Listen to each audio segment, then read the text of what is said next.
Hello again, everyone. Welcome to the Adult Sunday School lesson for October the 19th, 2025. It's an Old Testament lesson from the book of Genesis entitled Losing Sleep. This is the third lesson in our series that's entitled Wrestling and Watching. And this word wrestling is appropriate for today's lesson because we're going to be looking at a person who wrestles with God and wins and loses.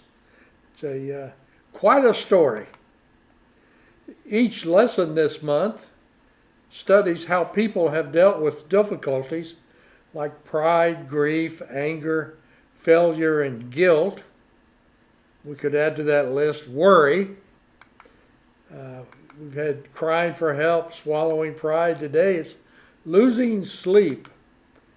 And then the last lesson will be looking for peace. The key to get out of all of these difficulties is to live faithfully in and through the troubles of our life. It's not like we can ask that we have no trouble, because trouble will find us in life, but rather it's how we deal with the troubles that we find ourselves in that matters. Our lessons come from some familiar and some unfamiliar Old Testament passages. I suppose this would be a familiar passage. It's Jacob wrestling with God. The struggle to understand God's dealings in our life is an act of faith. In other words, if we're struggling, that means we are applying our faith to the situation, trying to understand what's happening. If we don't care or don't struggle, then that's not an act of faith. So the fact that we are struggling with understanding how God is dealing with us is an indication that we are seeking to expand our faith walk. Who doesn't want a blessing from God, or who would not value starting over, leaving all past regrets behind? We all would like those things. And that's what Jacob was seeking in our text today. So this episode in the life of Jacob can be seen as a preview of New Testament rebirth, because in this Old Testament story, we see Jacob is receiving a new name, and it changes his life. He now behaves in a quite different way. So it's not quite Christian rebirth, but it is a shadow of our Christian experience. For sure, wrestling with God leaves us changed, perhaps even as a new person. Jacob wrestled with God to receive a blessing, symbolizing his spiritual struggle for forgiveness and a new identity. He hasn't always behaved in a reputable way. He's called the trickster. He's always getting the best of those around him, and he is leaving enemies who he now fears. This text will describe an all-night struggle that ended with Jacob receiving a new name. That name is Israel, which that word means he struggles with God.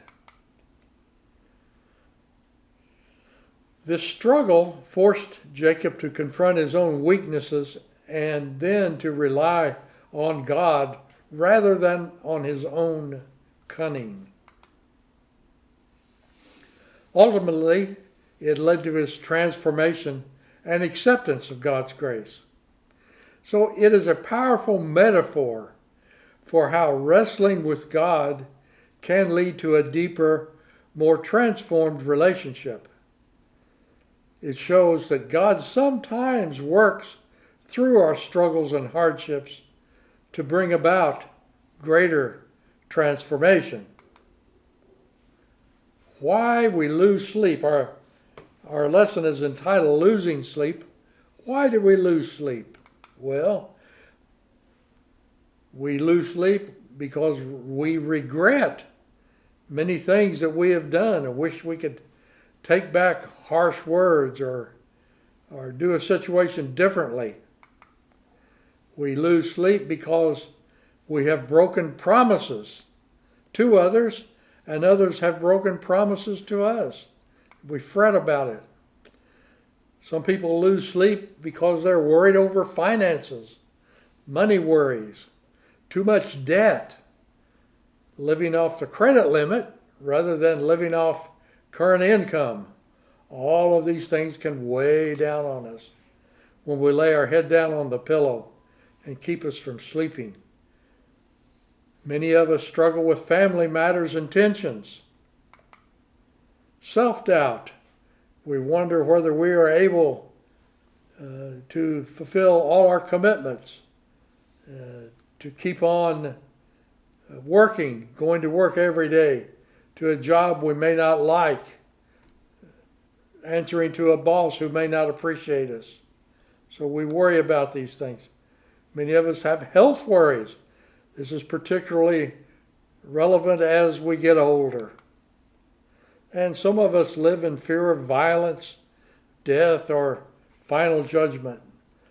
These are psychological barriers to sleep suggested by our lesson writer. There are other reasons why we lose sleep, such as stress, irregular life-work schedules, eating too much before bedtime, poor sleep mechanics. Maybe we have no pillow, or our bed is too soft, or we sleep with a light on, or TV blaring. All these things prevent us from sleeping. Sometimes we have mental health disorders. We've engaged in too much coffee or prescription drugs. These are the 7 leading lifestyle barriers to sleep from the American Medical Association. So you can see there's lots of reasons why we might lose sleep, but we're going to see how the situation that Jacob was in and how he dealt with it. This is from the book of Genesis, the very first book in the Bible. The main point of which is that God creates and sustains everything that exists. There are 4 great creation parables in chapters 1 through 11.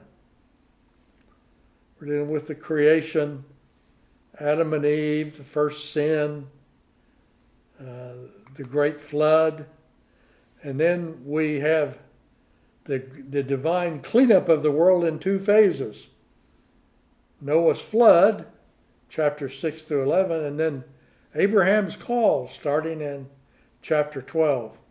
Today's text deals with Abraham's grandson, Jacob, who wrestles with Yahweh and both wins in one sense of the word and loses in another sense of the word. Again, I'm calling upon Clyde Francisco's book, Introducing the Old Testament, for some background information.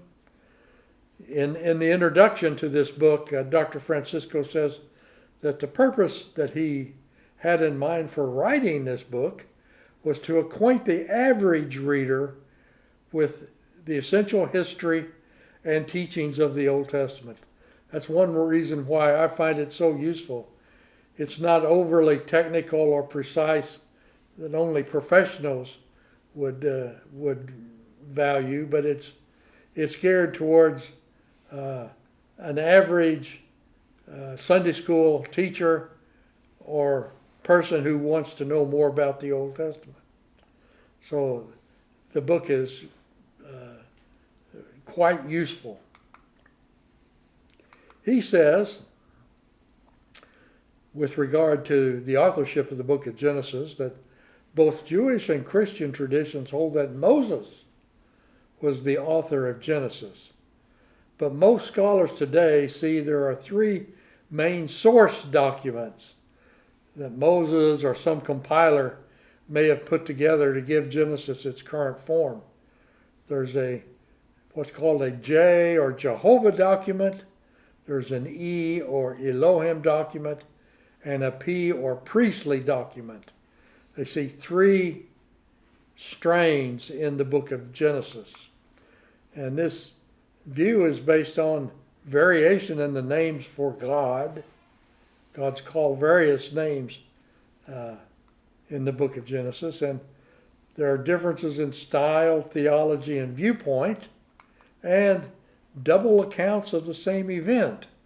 So this leads people to think that not a single person wrote the book of Genesis, but it's compiled from various sources. Let us read this text, Genesis 32, verses 22 through 26, which might be entitled Time and Place for the Struggle.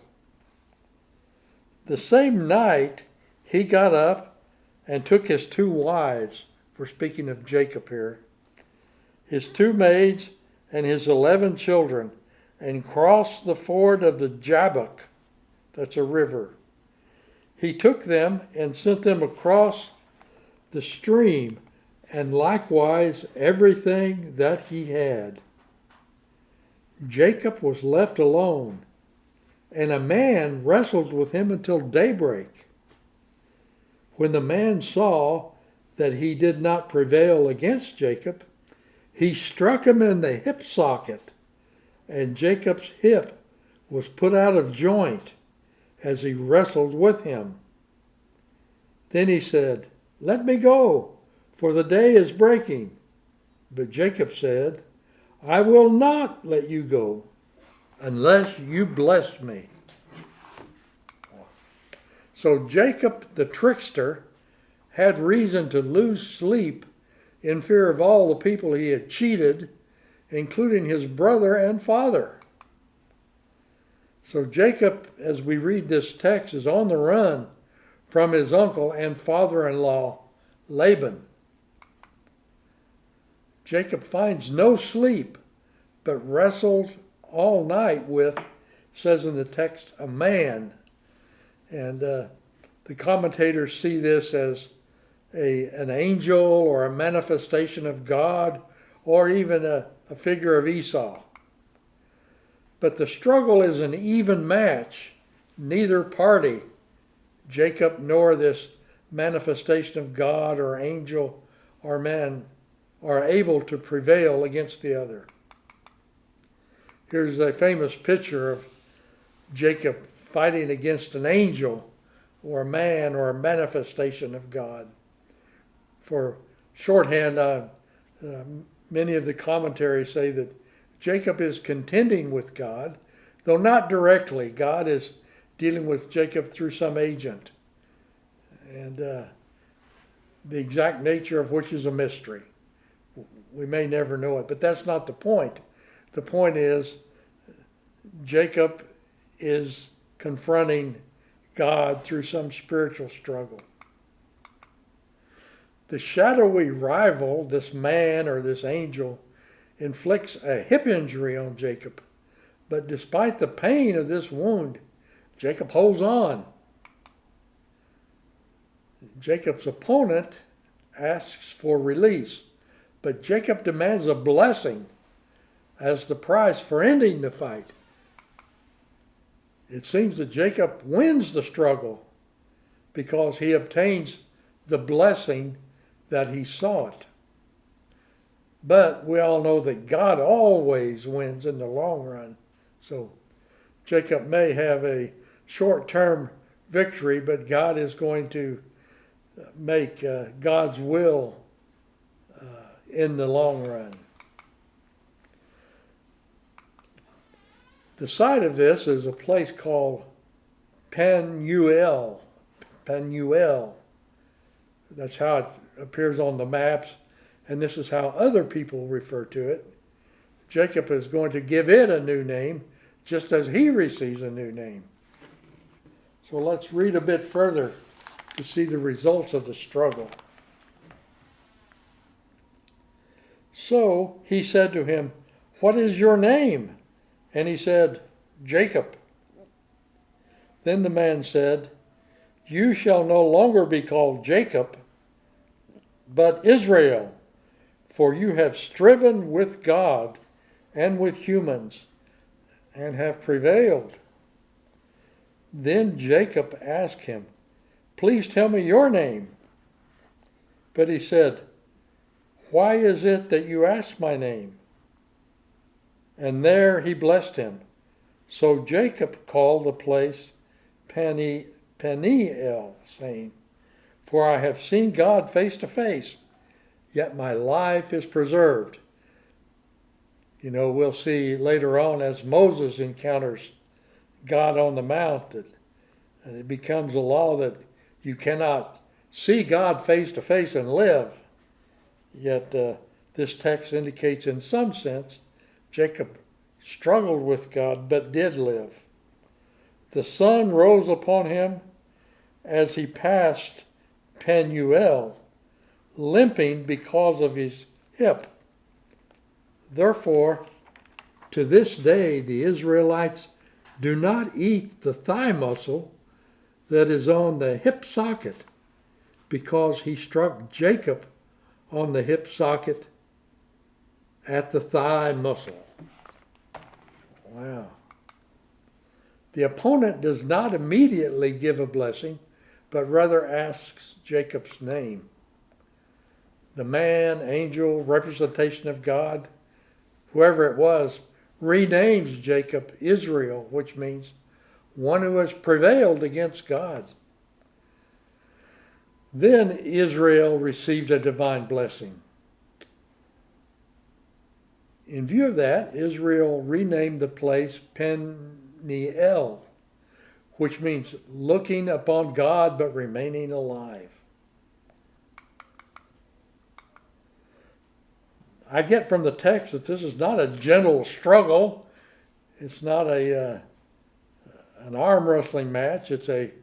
They're putting their all into it, and it lasted all night. It was not brief.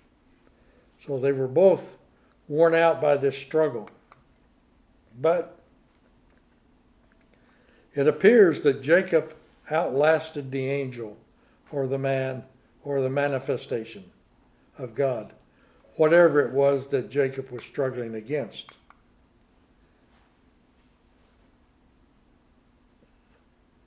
Peniel, Jacob's name for the place, and Penuel are variants of the same place name.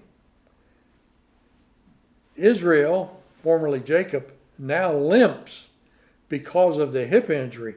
But one of the commentators, the Baptist commentator, said there's no indication that his injury was permanent, even though Jewish practices in eating meat, they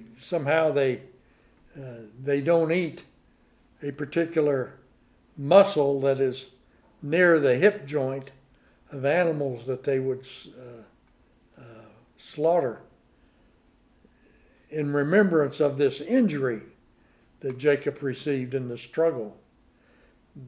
The name Israel means one who struggles with God yet prevails. The story ends with the dawning of a new day, literally.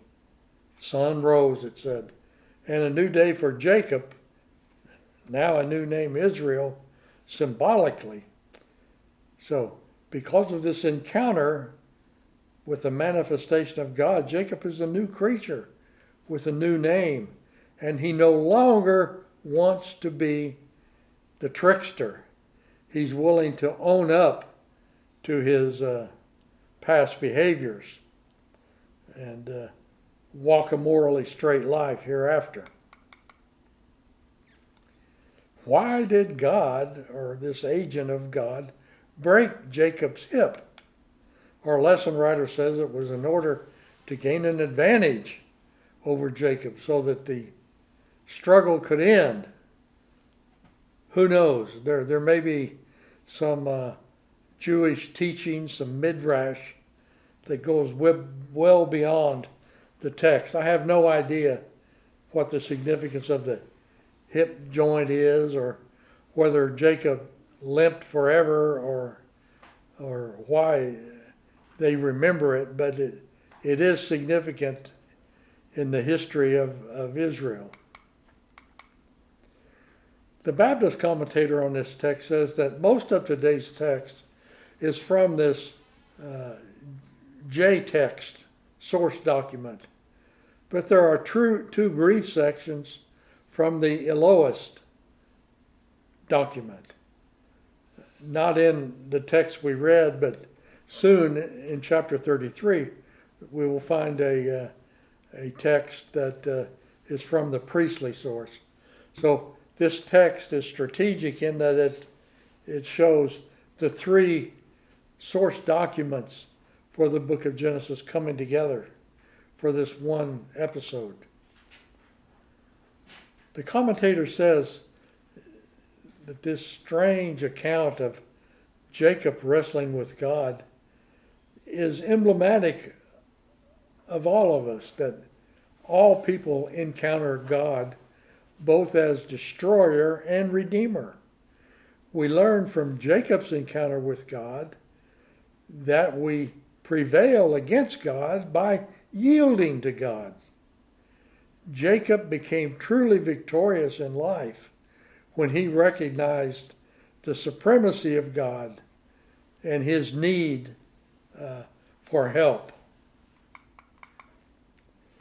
Here are these names. Peniel is what Jacob called the place.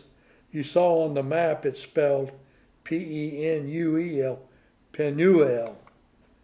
It's the same place, but Jacob gave it a new name, just as Jacob is the same person, although he has a new name, now Israel.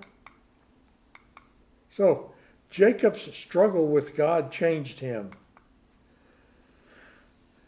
Likewise, as we discover more about God,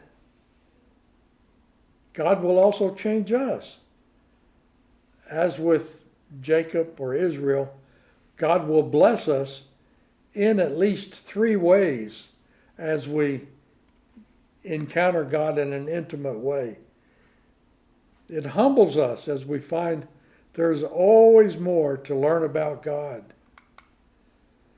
It will help us to view ourselves and others differently. Jacob sought peace with those parties he had offended. No longer did he want to live as the trickster. And we will never walk the same way again. We'll have a conversion experience. We're walking one way, we're going to turn around and be different as a result of our divine encounter. It seems to me the issues from this lesson are that mental anguish and worry can rob us of health, happiness, even sleep. We need to remember that the source for wellness and reassurance is God. No one has ever understood all God's ways. We all struggle to understand our interaction, our interface with God.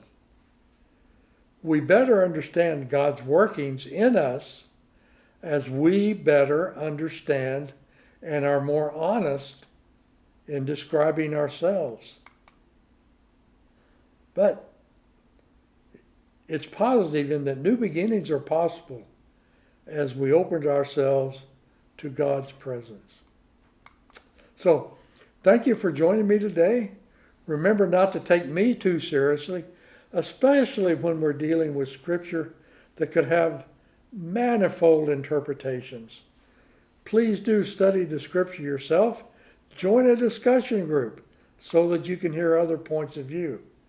Again, the lesson is presented as education, entertainment, and exhortation only.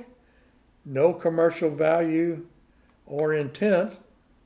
Please do remember our prayer concerns, and I hope to see you next week with the concluding lesson in this series of Wrestling and Waiting. Many thanks, Daryl, for producing, directing, troubleshooting, and loading these lessons on YouTube. Till next week, I'll say goodbye.